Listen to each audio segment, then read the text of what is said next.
opposition, Mr. Sajid Premadasa, honorable members of parliament, Dr. Montek Singh Ahluwalia, esteemed businessmen and business professionals of Sri Lanka, I am truly humbled with this invitation to speak to you.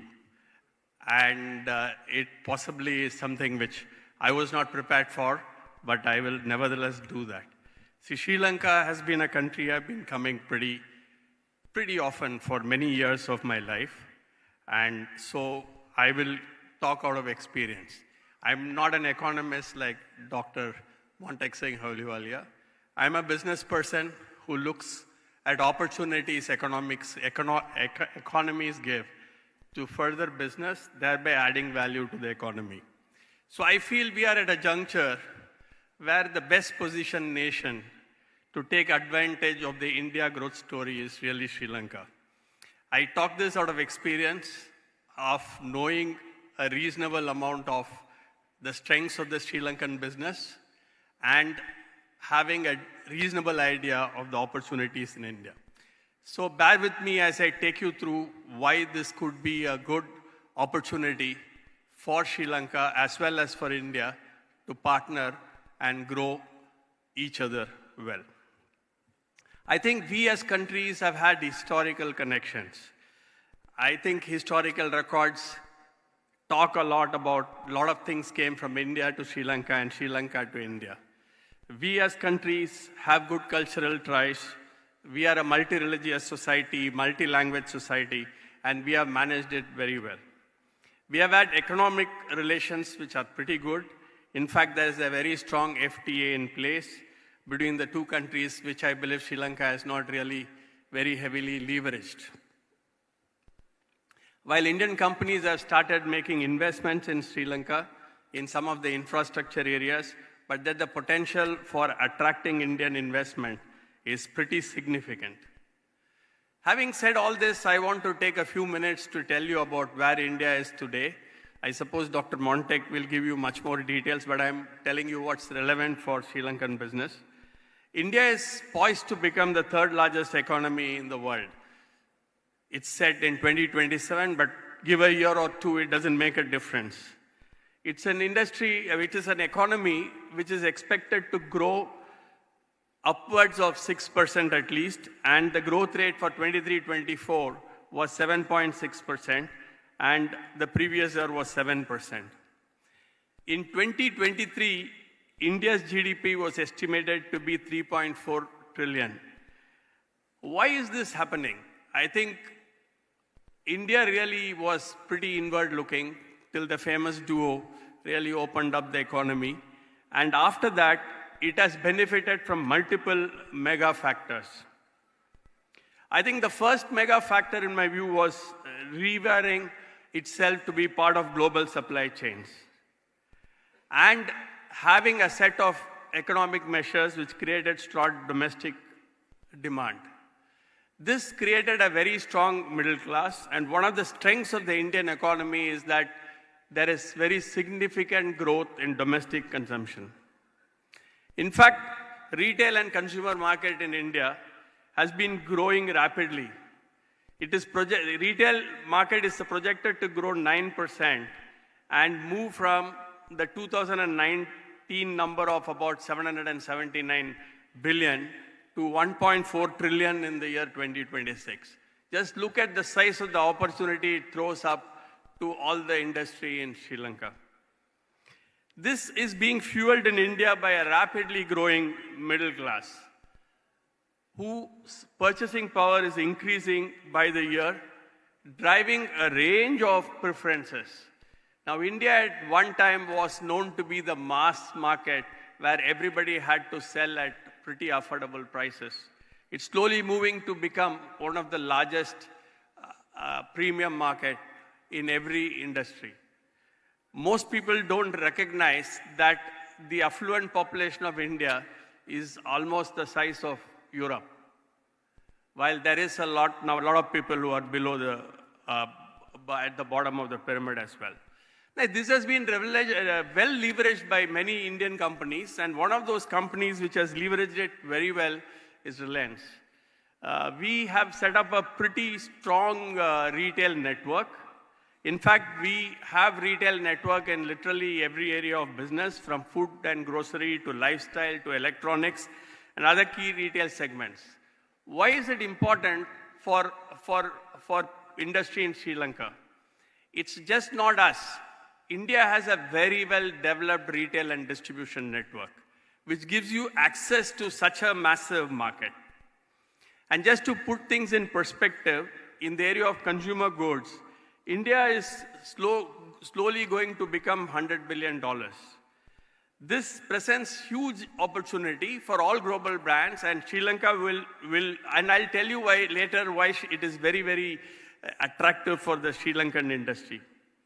And then I'll stop here about India. We look at Sri Lanka. Sri Lanka is coming back and is expected to grow by a single-digit growth rate in the next few years. Now, if you have to really drive the growth, you need to really look at how can you leverage your neighbor who is growing pretty rapidly. Just to give you a perspective, and I discussed this with some of the Sri Lankan companies who meet, in every category of business, I'm taking the example of biscuits, for instance, because we have a relationship with Maliban in Sri Lanka. The growth of India in absolute terms is equivalent to the size of the Sri Lankan market today.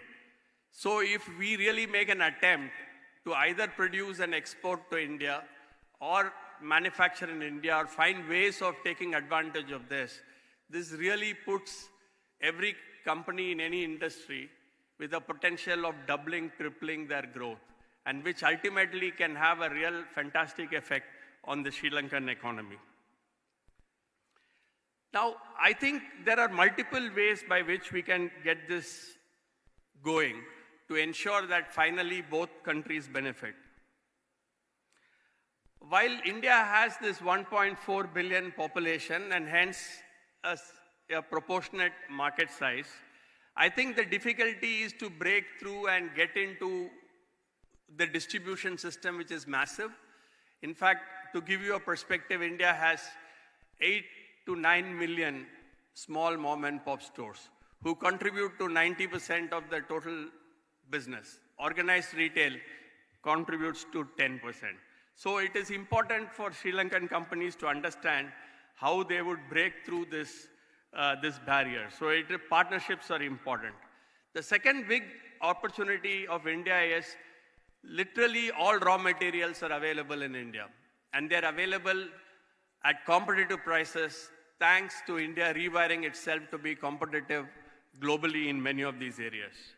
So I personally believe it's a great opportunity if mutual relationships are made by Sri Lankan companies with good Indian companies, which will give them access to the distribution system, which will give them access to really being able to source raw materials at competitive prices because it's next door.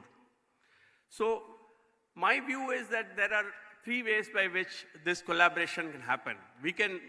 One can look at joint ventures because Indian companies are constantly looking for supply partners who can supply into India in a competitive manner to take advantage of this growth, or creating enterprise in India which can produce in India. In fact, I think we are doing both.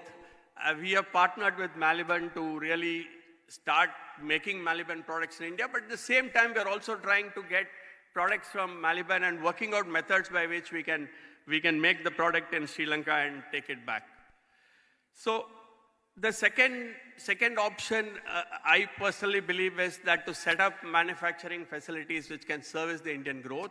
Again, you need partnership with Indian companies who can help you get access to this market.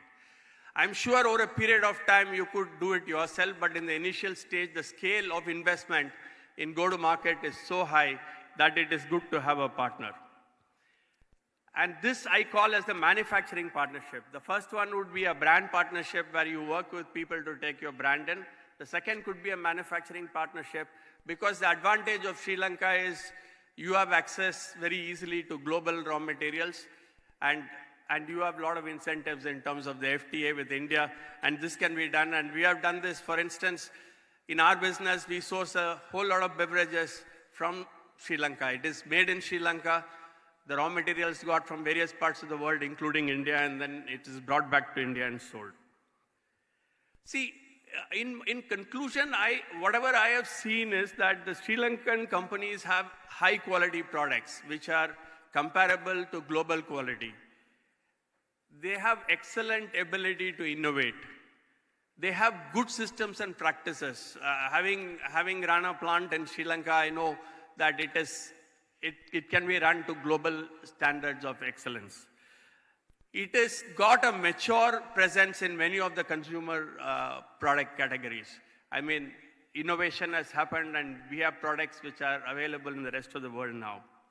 Now, all this can be easily leveraged with the neighbor because India provides massive scale. Scale where you can add several lines in Sri Lanka and it can get sold out. Or several lines in India which not only gives scale to the Sri Lankan business, but also a launch pad for exports to any part of the world. Because scale is what really makes you super competitive. Secondly, I think the stability in terms of demand in India is much more at this point of time. It has been in the last 20 years. We have had ups and downs in the economy, but the stability of demand has never dropped below high single digit, which really makes a business quite safe. Thirdly, I think with this collaboration, you would get more competitive in terms of cost of manufacturing. Because at the end of the day, if your line runs full out and your demand is guaranteed, scale gives its own production efficiencies, which will come in. And this combination of using the India growth will also make Sri Lanka more competitive from an export perspective.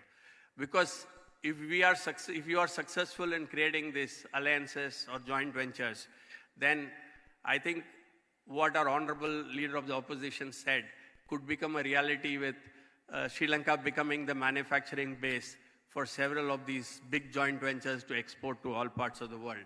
And for that, I think a lot of effort has to be put in.